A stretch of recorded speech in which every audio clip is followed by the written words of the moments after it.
Buenas noches y bienvenidos a un nuevo programa de Susurros Jurídicos. Hoy es un programa especial. Hoy se nota ya la actividad judicial y se nota que estamos con una sobrecarga de trabajo importante. Suele ser a principios de septiembre cuando recibimos un montonazo de notificaciones. Este año, la verdad es que al tener la habilidad de agosto, eso ha sido un poco más progresivo. No ha sido tan bestial, tan exagerado como suele ser el 1 de septiembre, pero sí que se nota. Eso provoca también que nuestros susurradores no puedan participar hoy del programa en su mayoría. Hoy vamos a contar con Mar, vamos a contar con Yolanda, vamos a hablar de conformidades, de ese pequeño derecho que tienen a conformarse y recibir una pequeña reducción en la pena los clientes. Vamos a hablar del derecho a la última palabra en los procedimientos penales. Y sin más voy a dar paso a Mar. Te doy paso a Mar para que nos expliques un poquitín qué es eso del derecho a la última palabra. A ver, Guillermo, el derecho a la última palabra es un derecho que la ley concede a los acusados para que una vez ya practicada toda la prueba, el que ya es acusado pueda defenderse y dar su opinión acerca de todo lo que se ha probado durante el acto del juicio de la vista. ¿Qué ocurre? Pues que los abogados nos echamos a temblar, verdaderamente a temblar. O sea, la cara es para vernosla, porque en esa última palabra muchas veces se va todo el trabajo de años. Cuando su señoría dice, levántese el acusado, tiene derecho a la última palabra, eso que nos entra por el cuerpo, cuando además sabemos y hemos preparado al cliente para que no utilice el derecho, pero sabemos que el cliente no nos va a hacer caso y se va a poner a contar lo que a su real gana le dé, como uno que suena por ahí que le dijo, ¿tiene usted derecho a la última palabra? ¿Quiere usted decir algo? Y dijo, sí, que mi abogado tiene razón y que usted sepa, señoría, que no lo voy a volver a hacer. O sea, eso es real, eso ocurre. Ese momento en el que el abogado quiere morirse, ese momento en el que, yo siempre lo digo y lo comparo con los tebeos, nos hacemos chiquititos. Sí,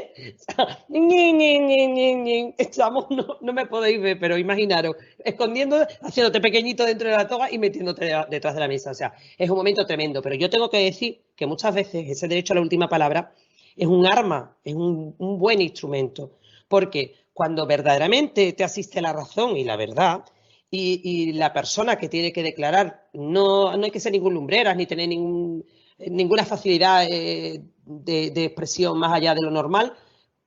Cuando esa persona es capaz de expresar su inocencia, eso llega al tribunal muchas veces más que todo lo que nosotros a través de la práctica de la prueba intentamos hacer. Yo recuerdo un asunto súper complicado donde partíamos de una condena prácticamente total hacia mi cliente. Era además un tema de violencia, un tema enconado de muchísimos años. Y mi cliente tenía razón. No lo digo porque fuera mi cliente, os lo digo en serio. O sea, mi cliente tenía la razón. Bueno, yo sí es que he vuelto a escuchar esa última palabra 1000 veces, porque el alegato que hizo mi cliente después del mío, de por qué él era inocente y por qué estaba mintiendo la otra parte, fue la que convenció al juez. O sea, convenció al juez. Fue impresionante. Entonces yo creo que bien usado es un gran instrumento, pero que es un arma de doble filo que a los letrados nos da terror.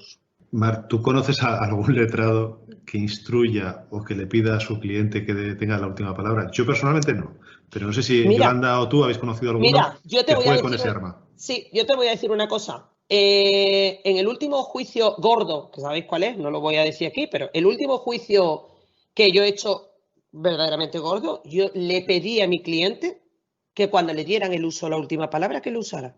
Porque yo sabía que el alegato de mi cliente iba a ser bueno. Y efectivamente lo fue. Pero hay que estar muy segura, ¿eh? Yo creo que eso lo he hecho 2 veces en mi vida. O sea que al final es ganar la confianza que tú has podido transmitir, pero es un remate en el fondo. Totalmente. Yo ahora contaré alguno, pero Yolanda, no sé si tú has tenido algún caso donde has vivido algún alegato de los que han tenido la última palabra.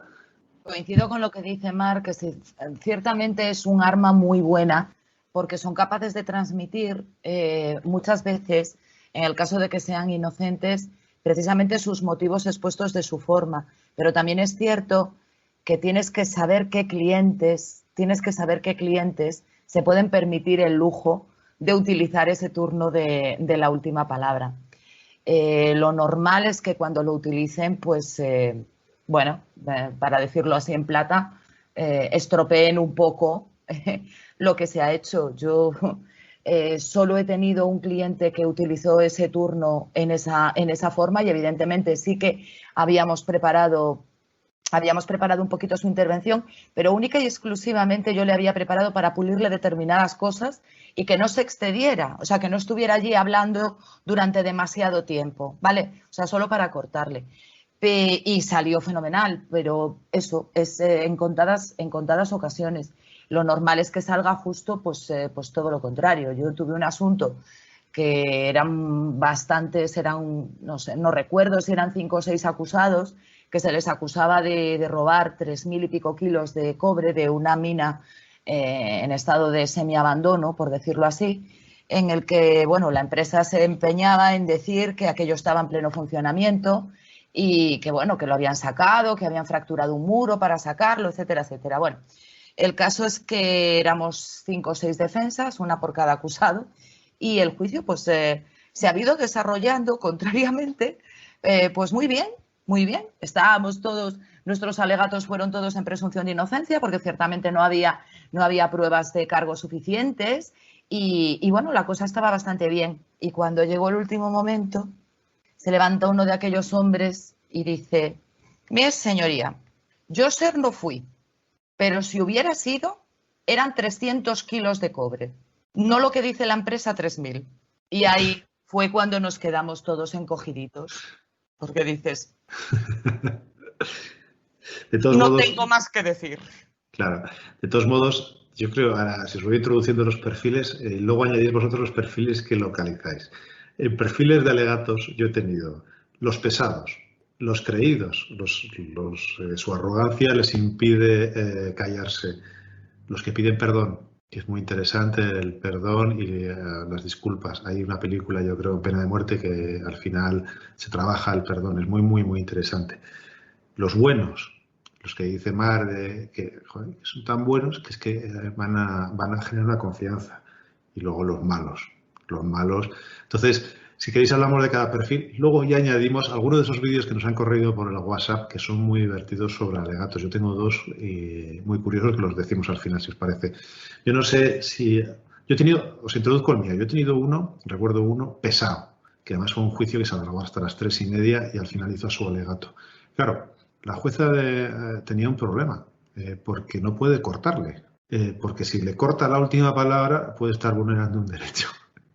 Eran las 3:30 y el tío se tiró más de 40-45 minutos con su última palabra revisando todo el juicio que había hecho su abogado. Terrible. Yo no sé si os ha pasado algo así, pero sí, ese... Guille, y el letrado haciendo con las manitas. Yo sé que no me veis, pero entendedme, haciendo con las manitas así por debajo, diciendo que te calles, que te calles. Ese nos ha pasado a todos. Y tosiendo, yo he tenido uno pesado que yo le dije, digo, sé que vas a hablar, digo, entonces, pero en general durante todo el juicio fue así. Le dije, cuando veas que estoy tosiendo, por favor, corta. Y entonces, pues ya cuando fue lo de la última palabra, aquello fue un ataque de tos el que me dio a los 2 minutos de estar aquel hombre hablando de... y ya va y dice el mío, dice, perdóneme su señoría, dice, mi abogada está tosiendo, lo dejo ya. No, es terrible, porque además, inconscientemente, yo he visto un vídeo que me ocurrió, hay que tener mucho control físico sobre los gestos que haces. Porque te puedes echar las manos a la cabeza sin darte cuenta o puedes hacer algún gesto que igual no se está fijando a nadie. Pero yo cuando he visto los vídeos digo, madre de Dios, yo tuve uno que estuvo 10 minutos hablando, no era un penal, era un civil, y le tuve que decir, oye, es que no tienes que contar toda tu vida para esto.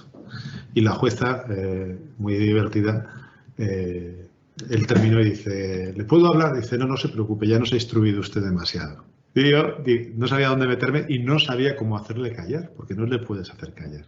Entonces, bueno, a mí me ha llegado a pasar que su señoría le ha dicho al cliente, haga usted el favor, yo no le puedo decir nada, pero por favor mira su letrada porque le estoy intentando decir algo. Me ha pasado. Pero eso es que les ciega, o sea, es una sensación de pero es un poco la sensación, yo la llamo el síndrome karaoke, que pillas un micro y te lo cantas todo. Pues pero sí. Eso pasa también con los testigos, eso va en la personalidad. Vosotros no detectáis eso. Cuando estáis en un juicio, está el testigo que va a contar verdaderamente lo que ha pasado y está el testigo estrella, yo le llamo el testigo estrella, con el que hay que tener muchísimo cuidado porque se va allí a contar su película. Y es que coge el micro y no lo suelta y hasta que no cuenta su película, le preguntes tú lo que le preguntes él, va a soltar su película. Pues pasa lo mismo con los acusados, ¿eh? Y eso, claro, eso lleva a la última palabra, muérete. Es que el micro tiene mucho atractivo porque si tiene un pequeño altavoz, escucharte, hay gente que le encanta escucharse y es un problema. Pero, ¿qué importancia le dais al perdón? Es decir, a que al final de un alegato, el cliente se levante y pida disculpas. Vamos a ver, pedir perdón es sinónimo de lo hecho. O sea, que cuidado con el perdón. Cuidado con el perdón. Sí. Yo he hecho que clientes pidieran perdón, lo he hecho, pero lo he hecho cuando se les estaba condenando a más de un delito, unos había cometido, otros no los había cometido, y entonces sí he dicho, y vas a pedir disculpas además por haber hecho esto, pero igual que vas a decir que pides disculpas por haber hecho esto, vas a decir que lo otro no lo has hecho y no lo vas a asumir. O sea, el perdón está muy bien en las películas americanas, pero pasa como con las conformidades con el juez dentro de sala, cuidadito. Ahí es donde iba, es decir, a las conformidades, a trabajar también la recuperación moral del hecho, que sea el acusado consciente de lo que ha hecho. Es decir, hay veces que en las conformidades, en la última palabra, que pidan disculpas es mucho más satisfactorio para las víctimas que todo lo demás. Que todo lo demás, ¿no? Nos ha pasado del otro lado, llevando a lo mejor una víctima precisamente en un procedimiento de conformidad, en las que expresamente te dice tu cliente, a mí me lo han dicho en más de una ocasión, dice, mira, no me importa que se le condene solo a 40 días de trabajos en beneficio de la comunidad, pero que por favor, que me pida perdón, que hasta con eso ya casi me llegaría muchas veces, ¿sabes? A ver, estamos hablando de cosas, de pequeños delitos, una agresión, bueno, pues a lo mejor unas amenazas simplemente, o sea, pero sí que es cierto que se valora a lo mejor mucho más en esas pequeñas cosas. En el resto, pues como dice Mar, evidentemente si piden perdón es porque están reconociendo los hechos. Entonces, claro, pues no. Pero sí que es cierto que el perdón es una figura que en la conformidad, bueno, más que en la conformidad, en algo que está ahora muy de moda y que tenemos que hacer un programa sobre eso, porque francamente es un tema apasionante, en el tema de la mediación penal. La justicia restaurativa. Correcto. Juega un papel muy, muy, muy importante. Yo, francamente, la mediación penal no la veo. Llevo muchos años intentando instruirme e intentando que alguien me convenza de lo contrario, pero sigo sin verla. Por lo tanto, ese perdón iría asociado. Pero efectivamente, si hay una conformidad o hay una mediación, el perdón es mucho más restaurativo, muchísimo más que cualquier tipo de pena, porque al final la pena, todos los que hacemos penal lo sabemos, la pena es cumplimiento, pero puede servir para reinsertar si quieres al condenado, pero nunca para restaurar el daño hecho. O sea, y el dinero no restaura el daño hecho. Mar, yo sé que has tenido discusiones en Twitter y es importante. Explícanos o explícale a la gente que no lo sabe lo que es la conformidad. Y discutimos un poco el proceso de conformidad, porque todos tenemos muchas quejas de muchos sitios donde se hace muy mal. Entonces, si lo explicas tú, luego introduzco yo las quejas, si te parece. Estupendo. La conformidad es un procedimiento que está regulado en la Ley de Enjuiciamiento Criminal y que permite, al contrario de lo que se hace, permite que el acusado se conforme con la pena más grave solicitada y que se le reduzca. ¿Qué ocurre? Pues que no se hace así. En la realidad y la práctica lo que se hace es que cuando llegamos a sala, cuando llegamos el día del juicio, se nos ofrece una reducción considerable de la pena por no entrar a juicio. Nos conformamos con los hechos y se aplica una pena. Esto es una forma de entender la conformidad. Luego está la otra forma de entender la conformidad, que es el procedimiento tal cual existe, que en muchos partidos se hace. En Sevilla tenemos una oficina específica en Fiscalía de Conformidades, donde tenemos 2 o 3 fiscales que están adscritos ahí. Además está muy promovido y muy seguido por el Colegio de Abogados, donde se estudia el asunto y se llega a una posible conformidad para no tener que llegar a sala. ¿Qué ocurre con la conformidad? A mí es un tema que me apasiona, porque como letrada, penalista y barrister, diríamos, o sea, me gusta la sala, me cuesta mucho trabajo. Muchísimo trabajo, porque yo siempre encuentro una defensa, siempre. Pero es cierto que jugamos con intereses ajenos, no son los nuestros, son los de nuestros clientes. Entonces, cuando en una agresión sexual a mí me piden 4 años, tú vas a sala y tú nunca sabes cuál va a ser el resultado. Nunca. Y el que diga lo contrario está mintiendo. ¿Qué ocurre? Pues que está jugándote 4 años de la vida de una persona. De la otra manera, no juegas con la vida porque sabes que vas a llegar a una conformidad, que te vas a quedar en 2 años y que no va a entrar en prisión. Y eso, en la puerta de sala, hace que el miedo de los clientes, y lo voy a decir también, el miedo del propio abogado a la escena y a perder el asunto, hace que nos conformemos en asuntos que, bajo mi punto de vista, no sería para conformarse. Ahora bien, cuando un asunto está para conformarse, hay que conformarse, porque es el interés de tu cliente. Y si está claramente demostrado que tu cliente, y eso lo vemos a diario, porque se ve, si está clarísimo que no hay defensa, tú tienes la obligación de ofrecer la conformidad. Pero yo os digo que descanso cuando el cliente dice que no me conformo, que vamos para adentro. A mí es lo que me gusta, a no ser que sea un caso clarísimo de conformidad. Pero eso así, dicho mal y pronto, es la conformidad. Hombre, en los temas de agresión sexual, a mí me ha pasado, el estigma de tener una condena por agresión sexual es tan grande que la amenaza de los 4 años no es tan contundente. La gente dice, correcto, si es inocente o no se siente...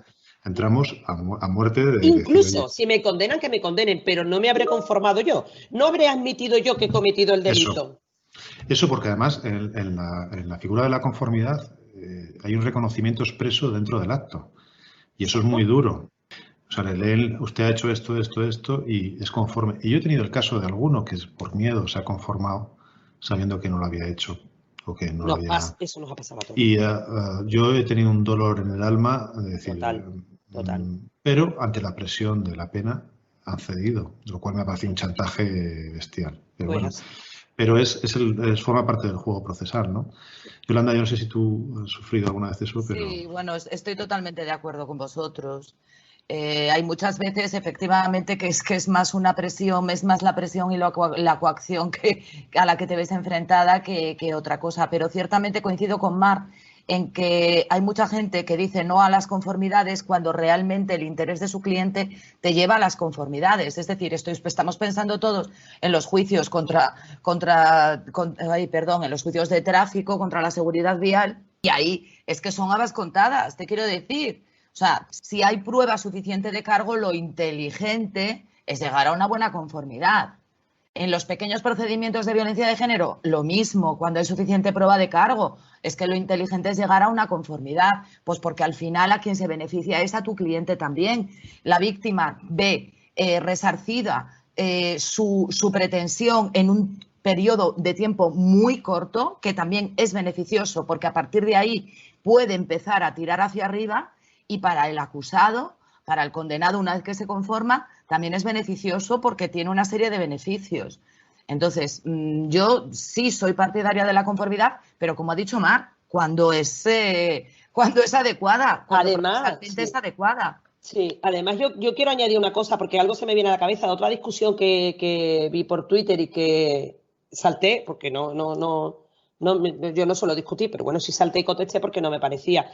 Cuando se nos dice que no entienden por qué no nos conformamos más veces, por qué incluso en asuntos de tráfico, sabiendo que está condenado, no nos conformamos. Muchas veces los letrados no podemos contar las razones por las que no nos conformamos, pero pensad, o sea, yo siempre y contesté en ese sentido, tenéis que pensar que nosotros no vamos a contar por qué no nos hemos conformado, pero que tontos no somos. Y que si no nos conformamos probablemente hay una razón. Y la razón puede ser tan sencilla como que sabemos que detrás de un tráfico hay una retirada automática del carnet y a lo mejor hay una persona que en ese momento no puede dejar de trabajar, necesita su vehículo y te dice, ¿cuánto va a tardar el penal? 3 años, pues tírale, que nos vamos al penal. Y ya en el penal entregaré. Que sí, que no voy a tener la reducción, pero es que el perjuicio que se me causa ahora es mucho mayor. Entonces, cuando un letrado dice que no a la conformidad, muchas veces sabe por qué lo está diciendo.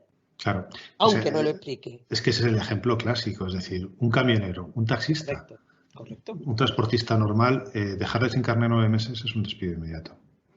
Ir a una no conformidad y alargar un procedimiento un año y medio, que lo pueda alargar algún abogado, no decimos que nosotros lo hayamos hecho, supone que esa persona pueda seguir trabajando durante esos 2 años y buscar una alternativa. Entonces, hay estrategias que le pueden producir un perjuicio mayor, aunque la pena sea menor. Entonces, siempre hay que valorar. Es que eso. Siempre hay que valorar. Y hay que para jugar eso estamos con eso. Los letrados, claro. Es que para eso estamos los letrados. O sea, la mejor defensa no es te defiendo a muerte ni me conformo enseguida. Cada cliente y cada caso y cada asunto tiene su mejor defensa. Y en el letrado está saber si lo suyo es conformarse, no conformarse, o conformarse ahora o conformarse después. ¿Cuántas veces? Porque a mí me ha pasado y estoy segura que a vosotros también. Hemos intentado llegar a una conformidad y hemos dicho, es que la conformidad que me estás dando es lo mismo, es que para eso me espero, suspendo, porque no has citado al testigo. Encuentras a otro fiscal el próximo día de sala que te ha dado una conformidad mucho mejor. ¿Nos ha pasado? Porque a mí sí me ha pasado. ¿Y nosotros? Sí, no, eso es un elemento. Hay otro ejemplo muy claro, a mí se me ocurre cuando hay oposiciones a determinados puestos, por ejemplo, en la Policía Nacional, de tener un antecedente penal ya te excluye automáticamente. Si lo tienes dentro ya no. Si estás en el ejército, por ejemplo, te expulsan directamente del ejército. Pues bueno, pues tienes un año y medio más. Entonces, hay muchas cosas que no... Muchas causas. Luego, ahora os quería, ya con esto si queréis ya terminamos con estas 2 preguntas que voy a hacer. Yo os voy a decir lo que me gustaría que fuese, y tanto procesalmente como formalmente o moralmente lo que tienen que hacer los fiscales. A mí me encanta cuando un fiscal sale a hablar conmigo a un apartado en el juzgado, a una sala apartada, y hablamos de la conformidad. No me gusta absolutamente nada hacerlo en sala, y mucho menos hablar de esto delante de un juez. Y habitualmente en muchos sitios es así. Yo no sé cómo es en vuestras tierras, pero me parece muy elegante que el fiscal se levante y venga a hablar. Incluso aquí hay salas donde el propio juez o magistrado se levanta. Y se va. Y me encanta. O sea, a mí es algo que me encanta. Pero no es que te encante, yo creo que es lo normal, porque vas a estar hablando de... Bueno, de todas maneras, yo quiero decirte una cosa. Yo quiero, y aquí lanzo una... Yo creo que la mayoría de los jueces y magistrados no se dejan, o sea, saben que es un juego procesal. No creo, o quiero no creer que eso les afecta. O sea, el hecho de entrar, además yo siempre hago una cosa, y la hago, o sea, y lo digo en público. Yo nunca hablo con mi cliente y después entro en la conformidad, no, porque entonces sí estaría diciendo que mi cliente quiere conformarse. No. Yo entro y hablo con el fiscal. Y después voy y hablo con mi cliente. Y siempre dejo claro, cuando entro en sala, ofréceme que voy a hablar con mi cliente. Pero has hablado con tu cliente, no, yo no. Yo primero hablo con el fiscal y cuando haya... Y precisamente con eso me ahorro el que nadie pueda pensar otra cosa. Esto lo vemos mucho en las series americanas. En la negociación con los fiscales, estoy viendo ahora la de cómo defender a un asesino, pero también en muchas se negocia con una de las partes para conseguir una declaración en contra de la otra parte, y entonces es muy interesante cómo juegan, vamos a convencer, y ¿ha tenido usted un acuerdo con el fiscal? Me parece descarado, o sea, eso ya es... Pero en las series americanas, para que entendamos, se ve muchísimo, y la gente que no sabe derecho, eso es lo que es decir, negociar una rebaja de la pena y a raíz de eso yo declaro otra cosa, ¿no? Pues esto es un poco lo mismo. La otra cuestión que me interesa mucho, mira, yo lo he visto, yo creo que en Navarra, en Pamplona, en un sitio de estos, lo hacen, hacer una audiencia previa penal para conformidades exclusivamente. Yo sé que los abogados penalistas puros están en contra, pero sí, a mí me parece indignante un gasto de recursos enorme, que haya 10 juicios una mañana, 5 terminen con conformidad y en cada uno haya 10 policías esperando. Si se hace una citación previa, si se promueve una citación previa donde se va con el cliente y se dice, oye, ¿estáis conformes o no estáis conformes? Si no estáis conformes, vamos a la vista, pero ya no volvemos a hablar de conformidad. Yo no sé qué problemas, qué pros y qué contras tienen. Sí que lo sé, es decir, la dilación o el jugar con que el procedimiento, el día del juicio, falten 2 testigos, no se celebre, se suspenda un año la vista y hasta un año más hemos ganado. Si la justicia fuese rápida, esa herramienta o ese arma no funcionaría. Y si se utilizase esa especie de audiencia previa, se ganaría muchísimo tiempo a la hora de juzgar, porque se ahorraría muchísimo dinero. Yo no sé, Yolanda me está pidiendo que la veo con cara de que no, pero no sé. A ver, aquí las conformidades, el día que tiene señalado el juicio rápido, acusación y defensa van al despacho del fiscal y allí hablan las 3 partes tranquilamente, 3, 4 partes, o sea, quiero decir, las que sean, ¿vale? Lo normal, bueno, pues es una acusación, una defensa y el Ministerio Fiscal. Entonces, entre esos tres profesionales se habla sobre los términos. El fiscal dice su intención, normalmente ya tiene redactado un borrador del escrito de su acusación y sobre eso, bueno, pues se negocia entre las partes. Y posteriormente es cuando las defensas salimos a hablar con nuestro cliente, la acusación también sale a hablar con su cliente y si decimos que hay conformidad, ya se marca, se baja para sala y se hace en sala. En cuanto a la otra conformidad de la que hablabas, Guillermo, aquí también se hace en Ponferrada, ¿vale? El juzgado de lo penal lo que viene haciendo ya desde hace tiempo es dar la oportunidad de, a través de Fiscalía, de los asuntos que pueden tener pendientes, de los que hay pendientes ya de celebración en el juzgado de lo penal, el fiscal estudia los asuntos que pueden ser, bajo su punto de vista, susceptibles de conformidad y con un protocolo que se instauró ya hace muchos años, se cita a través del correo electrónico a todas las partes intervinientes. Se te dan un día y una hora.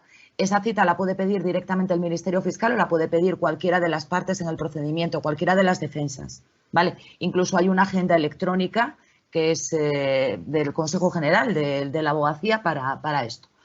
Entonces, también en ese caso lo que se hace son entrevistas privadas en el despacho del fiscal, donde se negocian los términos posibles de esa conformidad y posteriormente se habla con nuestros clientes. El juzgado de lo penal, al margen de esto, también lo que está haciendo aquí es, a través de estas derivaciones, marca, normalmente suelen ser los viernes, una agenda de asuntos, de procedimientos abreviados susceptibles de conformidad. Entonces, cuando te citan, no te citan a juicio, no se cita a todas las partes, solo se cita a la defensa y al denunciante, ¿de acuerdo? Única y exclusivamente. Entonces, tú simplemente llegas allí, hablas aparte en el despacho de Fiscalía con el fiscal o lo tienes previamente acordado, porque como ya sabes que es para eso, también puedes antes sentarte con el fiscal para hablar de los términos de la conformidad. Ese día hablas con tu cliente y si es una conformidad, automáticamente se entra en sala y se hace el juicio, se dicta la sentencia in voce por el juez, independientemente de que luego se pase a escrito. Y si dices que no, pues ya pasas a la agenda normal de señalamientos y ya te señalan el día que sea con las citaciones de todas las partes, de los testigos y tal. A mí me parece que es un mecanismo útil por varias razones, porque muchas veces nuestro problema, sobre todo lo hemos dicho, en cuestiones de turno de oficio, es precisamente localizar a nuestros clientes. De esta forma, quien los localiza es el juzgado. A lo mejor si tú les llamas y les dices que vengan a tu despacho, no vienen, pero si tienen una citación judicial, van a ir. Y ahí ya entramos en lo que hemos hablado previamente, ya es la opción de cada letrado en función del estudio del asunto, pues aceptar esa propuesta que se hace o no. Mar, te toca. Sí, a ver, en Sevilla no solo se está haciendo, se ha hecho siempre, hay varios juzgados de lo penal que vienen haciéndolo, sino que es que se ha reforzado después de la pandemia con la finalidad de desatascar la mayoría de los, bueno, la mayoría no, creo que todos los juzgados de lo penal, si me falta alguno, pues que me perdone, pero la mayoría de los juzgados de lo penal de Sevilla han hecho 2 agendas, una agenda de celebraciones, de señalamientos normales y otra agenda para conformidades. Entonces, todos los asuntos que ellos consideran que pueden ser una conformidad, pues los han puesto unos días determinados en unas salas determinadas. Solo te citan a los interesados, a los abogados y a los acusados. Nada de testigos y nada de policías y nada de cosas, nada. Solamente vas a sala y en sala hablas con el fiscal. Si te interesa la conformidad, bien, y si no te interesa la conformidad, pues nos vamos a otro día. Está bien, está muy bien porque, bajo mi punto de vista, está desatascando. Lo que sí que es cierto, que muchas veces a mí ya me ha pasado, porque es cierto lo que ha dicho Yolanda, que cuando estamos con clientes de oficio muchas veces no lo podemos localizar y nos facilita un poco, primero la conformidad, porque se conforman, y pues ya es un asunto menos y lo hemos quitado. Y segundo, porque te lo estás localizando y ya estás teniendo el primer contacto que probablemente a ese señor no lo hemos vuelto a ver desde el día de la asistencia en policía y en juzgado. Pero también es verdad que hay veces que yo tengo que perder la mañana para ir a una conformidad que sé que no es para conformidad. Entonces, también estaría bien que con una simple llamada de decir, no, mira, que juzgado, que no me voy a conformar. Bórrame de la agenda porque es que te digo ya que no. Tú tienes que ir, porque evidentemente estás... Es que yo creo que, Mar, en los sitios donde existe un protocolo real, presentas un escrito anunciando que no vas a ir y que no hace falta presentar... Yo la verdad es que no lo he intentado. Yo no he presentado escrito. Sí. Aquí, es probable. Es probable. Es así. Si tú ya dices que no vas a aceptar ninguna conformidad, yo los he tenido de contrario, han presentado escrito diciendo que no están interesados en llegar a ningún acuerdo, que se señale juicio y punto. Bien. Pues sí, es la opción, claro, es lo que te digo. Es la opción de decir pues, que si no tengo que perder la mañana, la de la conformidad, más la mañana del juicio porque no me voy a conformar. Pero la idea es genial porque desatasca, ¿eh? Claro, no, desatasca. Mucho. Cuando el otro día hablábamos de medidas económicas o medidas para la justicia económicas, me parece impresionante el ahorro que se puede provocar. El ahorrar días de vacaciones de policías, días de... horas que están allí metidos los peritos, los testigos, las horas nuestras. Y egoístamente horas nuestras, que es impresionante. Y son medidas que son absurdas, pero que sí que es verdad que yo creo que, porque si la justicia es lenta, yo puedo jugar con que si me suspenden el juicio, no me vuelven a citar hasta dentro de 2 años. Os iba a decir, todos tenemos clientes que se nos han muerto en el camino. Y abogados, ¿eh? Y abogados. O sea... Hay un cuento de Bucay que a mí me hace mucha gracia, que es el del oso, que siempre lo ponemos la anécdota, que le van a matar a un señor por haber tenido un carnero prohibido y le llama al zar y le dice, pues, ¿usted ha hecho esto? Y dice, sí. Y entonces el acusado ve que hay un oso y dice, anda, ¿tiene usted un oso? Dice, yo en 1 año puedo hacer hablar al oso. Iba con su mujer, ¿no? Y entonces dice el zar, sí, es verdad. Dice, sí, en 1 año. Pues si no, en 1 año no consigue que hable, le mato a usted y a su mujer y a todos, ¿no? Y entonces sale de... Esto está muy mal contado. El audio es buenísimo de Jorge Bucay, pero bien contado. Básicamente sale del juicio ese que le había hecho el zar y su mujer le dice, pero ¿tú sabes hacer hablar a los osos? Dice, no, pero he ganado 1 año de vida. Claro. Y dentro de 1 año puede que esté el zar, puede que no, puede... Pues esto es así. Y los penalistas puros juegan con esos plazos. Totalmente. Sí, puros, pero hay muchas veces que es para clientes puros también, es decir, para gente, delincuentes habituales que se juegan en la cárcel, pero hay muchos que no hace falta esperar 1 año más. También hay veces que eso te sirve. Yo hace nada tuve una conformidad de las que me dan coraje, que además fue la que inició la conversación de Twitter. O sea, era un chico que había estado metido en la droga, tenía muchísimos asuntos y este era el último. Este era el último de los asuntos. Me citan para conformidad. Yo no quería conformarme porque tenía toda la defensa del mundo, pero claro, si no me conformaba, hasta ese juzgado iba por 1 año y medio, 2 años, pues este chico está en prisión por todas las demás causas. ¿Qué ocurre? Que está en preventiva, todavía no en cumplimiento. ¿Qué ocurre? No tiene beneficios penitenciarios ninguno. Claro, cuando yo le digo, óyeme, de los 2 años, del 1 año y medio te quedas en 6 meses. Y me dice, ¿cómo? ¿Quién? Ya, pero no lo has hecho, no lo he hecho. Pero yo quiero poder salir a mi casa. Y quiero salir a mi casa en 2 meses. Si yo no me conformo ahora, ¿qué pasa? Que me voy a 1 año y medio. 1 año y medio que todavía no voy a poder gozar de ningún servicio, de ningún beneficio penitenciario. Pues conformidad, ahí quedó. Entonces muchas veces los plazos juegan a nuestro favor y otras, esas largas esperas, muy en contra. Mar, Yolanda, otro día vamos a hablar, que a mí me parece muy interesante, de los perjuicios que se causa a los detenidos, a los imputados, por el retraso. Y pongo un ejemplo, si os parece, para que ya lo preparemos para otro día. Yo tuve un hombre que había robado con fuerza, ¿me entiendas? Y robaba 20 euros. Le detenían y le soltaban. Yo recuerdo la declaración suya que dijo, necesito que me metan en la cárcel, en prisión, porque no tengo para comer y estoy enganchadísimo a la droga. Claro, tardaron 10, 15 robos en hacerlo. Eso, robos con fuerza acumulados, pues sale en el 2022. Si se lo hubiese detenido o si hubiese habido un sitio de atención realmente para esa persona que no lo necesitaba,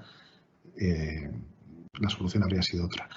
un día tenemos que hacer programas sobre los perjuicios de los retrasos, que puede ser muy interesante. Has tocado un tema además apasionante, porque has tocado dos temas. Has tocado uno es el de los retrasos y otro es qué pasa con esas personas que están delinquiendo habitualmente, que lo que necesitan no es la prisión, sino un tratamiento. Y los dejamos en la calle, pero además de dejarlos en la calle, o sea, yo he tenido de esos varios, y tengo uno que todavía está cumpliendo, que me decía, es que no puedo estar en la calle. Claro. Iba dentro de prisión, se curaba, volvía a salir y otra vez igual. Cuando salga va a ser lo mismo, porque es un enganchado, sigue estando enganchado. Entonces, ese tema es muy bonito, no solo el del atraso, es que has tocado dos en uno, Willy, y el tema de qué hacemos con esas personas que son un peligro para la sociedad, pero que no les estamos dando el tratamiento adecuado, es muy bonito. Y tienes la viceversa, gente que tarda tanto en salirles el juicio, que han cambiado completamente de vida y no tiene ya nada por lo que... Te quiero decir, evidentemente le queda un delito pendiente por el que pagar, pero es que la función de la pena, si nos acogemos a lo que dice la Constitución, ya no tendría sentido porque ya su rehabilitación está hecha. Pues si queréis, esto lo dejamos para otro día, nos despedimos. Sí. Hay de esos, tenemos casos sonados de los años 90, que yo recuerdo alguno, ya los buscaremos y hablaremos como ejemplos muy chulos, muy chulos, muy bonitos, muy duros, pero muy interesantes. Pues nada, despedirme de Yolanda y de Mar, dar las gracias por estar hoy con nosotros, por habernos ayudado a tratar estos temas y haberlo explicado también. He dicho que había 2 vídeos por ahí que a mí me hayan divertido mucho y que provocan risa, pero realmente son 2 vídeos que demuestran lo que supone que un cliente hable. Uno de ellos es de una persona que está explicando cómo han sido una serie de agresiones en un centro penitenciario, ¿no?